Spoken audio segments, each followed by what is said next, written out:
Hello students, कैसे हैं आप? बेटा, कल हमने प्रारंभिक शिक्षा के विकास हेतु संचालित कार्यक्रम एवं परियोजना के अंतर्गत ऑपरेशन ब्लैक बोर्ड परियोजना को विस्तार से पढ़ा था और आज हमारा टॉपिक है सेवारत अध्यापकों का विस्तृत अभिविन्यास कार्यक्रम, जिसे संक्षेप में पी मोस्ट भी कहा जाता है।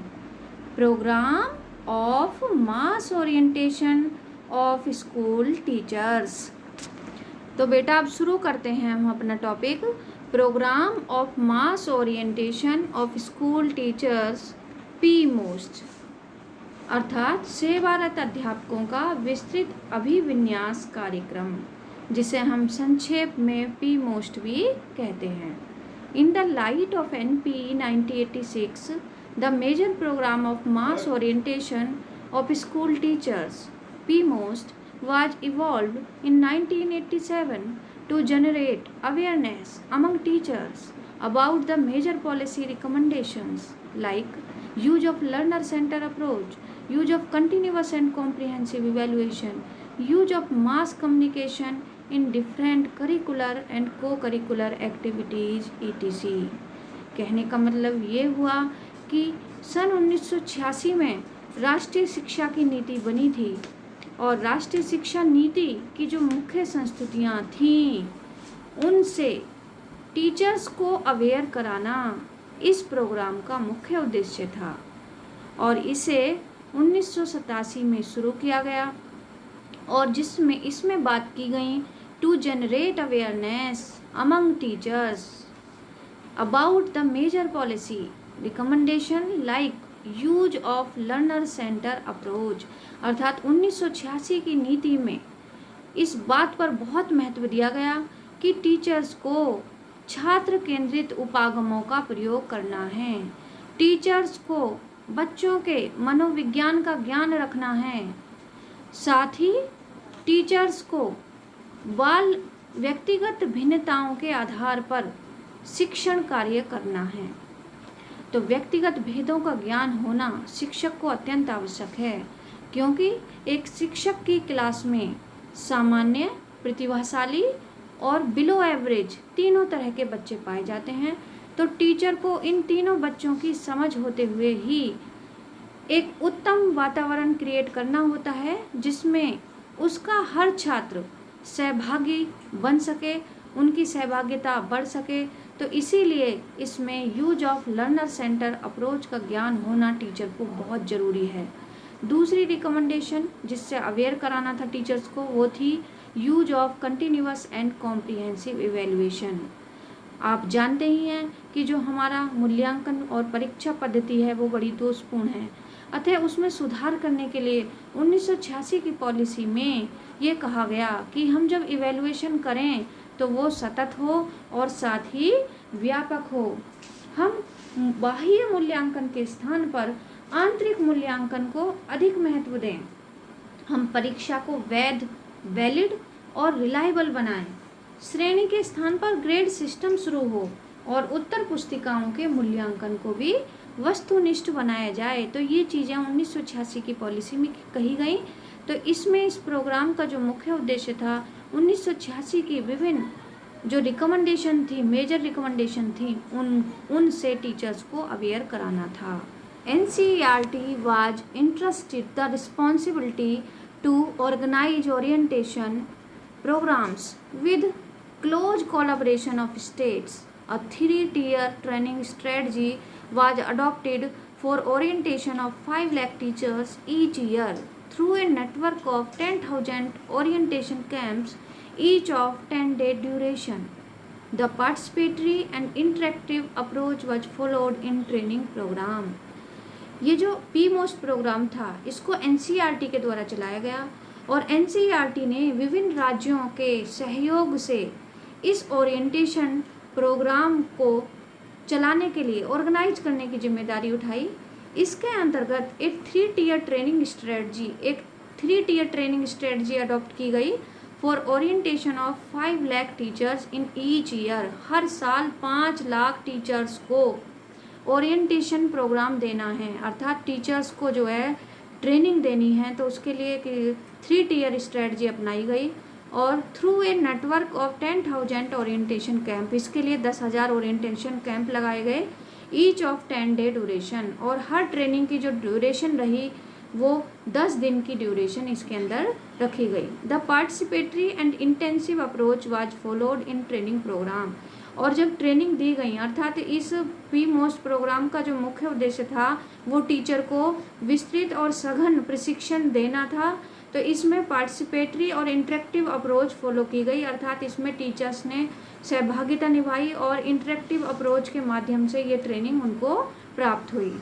तो इस तरह बच्चों सेवारत अध्यापकों का जो विस्तृत अभिविन्यास कार्यक्रम या पी मोस्ट है वो राष्ट्रीय शैक्षिक अनुसंधान और प्रशिक्षण परिषद NCERT नई दिल्ली द्वारा 1987 में शुरू किया गया। राष्ट्रीय शिक्षा नीति 1986 की मूल संस्थितियों के विषय में पूर्ण जानकारी प्रदान करने के लिए प्राथमिक एवं माध्यमिक अध्यापकों के लिए सेवारत अध्यापकों का विस्तृत अभिविन्यास कार्यक्रम programme of mass orientation for school teachers प्रारंभ किया गया।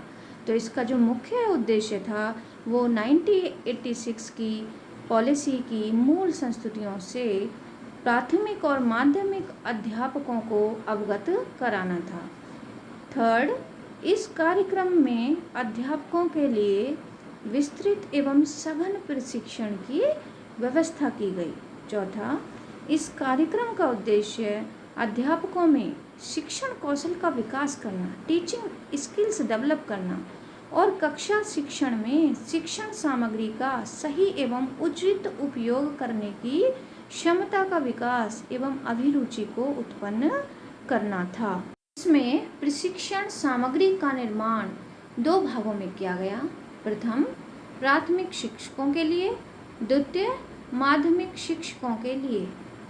ऑपरेशन ब्लैक बोर्ड योजना के अनुसार प्राथमिक विद्यालयों को न्यूनतम शिक्षण सामग्री उपलब्ध करा देने के उपरांत 1990 में विस्तृत अभिविन्यास कार्यक्रम पी मोस्ट को ऑपरेशन ब्लैक बोर्ड में परिवर्तित कर देने का निर्णय लिया गया और इस निर्णय के अनुसार एक नई प्रशिक्षण सामग्री की संरचना की बात भी कही गई, जिसमें ऑपरेशन ब्लैक बोर्ड के अंतर्गत उपलब्ध कराई गई सामग्री के समुचित प्रयोग की बात पर जोर दिया गया।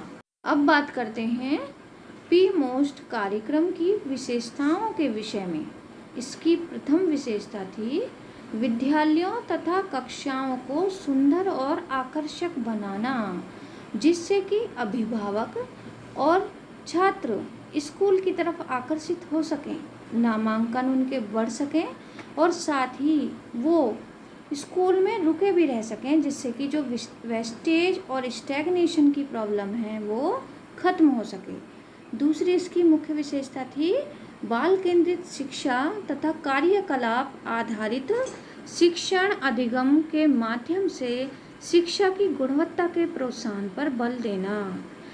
हम इसमें पहले भी बता चुके हैं, क्योंकि 1986 की पॉलिसी में ये कहा गया था कि जो बच्चा है वो शिक्षा की धुरी है, अतः हमें बाल केंद्रित उपागम का ज्ञान होना बहुत ज़रूरी है। साथ ही बाल मनोविज्ञान का ज्ञान रखना भी जरूरी है, व्यक्तिगत भेदों का ज्ञान होना भी टीचर को आवश्यक है और उसके आधार पर टीचर जो है वो कार्यकलाप अर्थात गतिविधि आधारित शिक्षा देने में भी कुशल होना चाहिए। तो जो कार्यकलाप आधारित या एक्टिविटी बेस्ड मेथड से यदि हम बच्चों को पढ़ाते हैं तो उसमें बच्चे ज़्यादा सक्रिय होते हैं, उसमें बच्चों को आनंद आता है, वो उसमें रुचि लेते हैं और इस तरह से जो उन्होंने पढ़ा है उसका उन्हें केवल ज्ञान ही नहीं होता बल्कि उसके प्रति उनकी अंडरस्टैंडिंग अर्थात समझ भी विकसित होती है और इस तरह से जो शिक्षा की गुणवत्ता है वो बढ़ती है। तो दूसरे पॉइंट में बाल केंद्रित शिक्षा और कार्यकलाप आधारित शिक्षण अधिगम के माध्यम से शिक्षा की गुणवत्ता के प्रोत्साहन पर बल देने की बात पी मोस्ट कार्यक्रम के अंतर्गत की गई। इसकी तीसरी मुख्य विशेषता थी विद्यालय के प्रभावी रूप से कार्य करने के लिए भवन, अध्यापकों एवं प्रशिक्षण सामग्री के संबंध में स्पष्ट सुविधाओं का उल्लेख करना, क्योंकि इसे बाद में ऑपरेशन ब्लैक बोर्ड में सम्मिलित किया गया। अतः इसके अंतर्गत भवन और अध्यापकों के प्रशिक्षण सामग्री के संबंध में भी स्पष्ट सुविधाओं का उल्लेख इसके अंदर किया गया, क्योंकि यदि विद्यालय में उचित भवन होंगे, पर्याप्त मात्रा में अध्यापक होंगे और साथ ही प्रशिक्षित अध्यापक होंगे और जिन्हें प्रशिक्षण सामग्री का उचित उपयोग करने का ज्ञान भी होगा, तो इस तरह से हमारा जो क्लासरूम एनवायरनमेंट है वो बहुत ही अच्छा बनेगा और इससे शिक्षा में गुणवत्ता भी आएगी और जो प्राइमरी शिक्षा का उद्देश्य है वो भी पूरा होगा। चौथा पॉइंट इसमें था अध्ययन अध्यापन प्रक्रिया के लिए न्यूनतम मदों का उल्लेख करना कि कौन कौन सी जो मद हैं वो होनी चाहिए और प्रत्येक मद की गुणवत्ता बनाए रखने के लिए आपूर्ति किए जाने वाले प्रत्येक मद को निर्धारित करना भी पी मोस्ट कार्यक्रम की विशेषताओं में शामिल था। तो इस तरह से बच्चों आज हमने पी मोस्ट प्रोग्राम पढ़ा और यहीं हमारा चैप्टर खत्म होता है। धन्यवाद।